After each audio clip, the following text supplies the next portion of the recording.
tirka shi. A yanzu haka Prince Bello ya dawo inda ya bawa mahaifin shi mai martaba wani irin labari.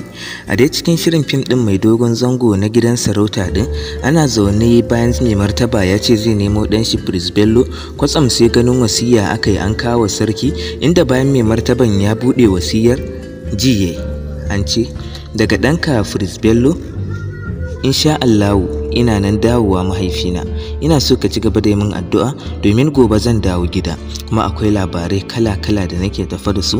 Na ji irin yadda ka yabe ni da kuma yadda kake ƙoƙarin nema na, don haka ko ba zan ba ku wahala ba, gobe zan dawo gida ka gani.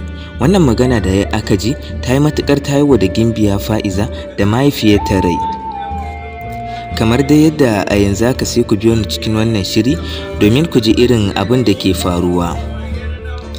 Amma dai kafin nan muna roƙon ku da ku fara danna mana alamar subscribe, sannan kar ku manta ku taɓa alamar ƙararrawar sanarwa, sannan ku yi wa bidiyon namu alamar like. Mun gode. A yanzu dai haka dawar Prince Bello cikin shirin fim ɗin gidan sarauta ta yi matuƙar tayowa da su Gimbiya Fa'iza hankali har ma da rai, domin Prince Bello ya bar gida ne tun a lokacin da aka raba aurensa da Bintu kuma ita gashi a yanzu haka tana shirin auren Yarima Sultan. Sai dai wannan labari da ya je wa Bintu ta yi matuƙar daɗi, lokaci guda ta ji ƙaunar da take yi wa Yarima Sultan ta fita daga ranta.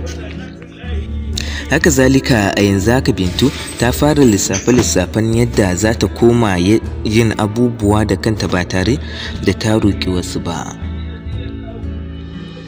A dai cikin wannan shirin fim mai dogon zango na gidan sarauta din, mun ga irin yadda Gimbiya Fa'iza hankalinta ya matukar tashi bayan jin labarin dawar dan uwanta Prince Bello, domin dai Prince Bello matukar ya dawo sai ya tona asirin su na yadda suka sa mai martaba guba, duk da cewa mai martaban ya sani kuma sun ba shi hakuri, amma kuma har yanzu bai gano cewa su ne suka sa mai guba a abinci ba, ya ce kwanta wannan doguwar jinya wanda bai samu lafiya ba, har sai da wannan wanda Prince Bello din ya turo mai magani ya taso tun daga kasar Libya ya zo kasar Najeriya kuma ya zo jihar Kano ya ba mai martaba magani.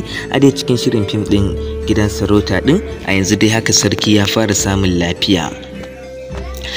Sannan kuma abu na gaba da yayi matukar ta saboda su Gimbiya Fa'iza hankali shine ya ce dole ba zai bari Yarima Sultan ya aure ta ba, domin a yawon da Prince Bello ya gano cewa a ranar da ya aure Gimbiya Fa'iza to fa sarauta za ta bar gidansu, domin su dama abin da suka dade suna aiki kokarin yi kenan.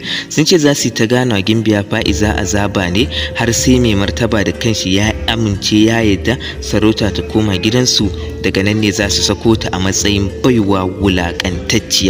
Wannan shine abin da muke tunanin zai faru kenan a cikin shirin fim din gidan sarauta, matukar wannan abu suka kasance.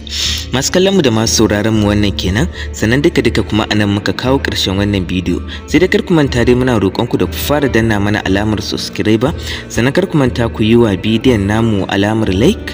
Mun gode sosai da zuwa wannan shafi namu mai albarka na Amana Blogs TV. Mun gode.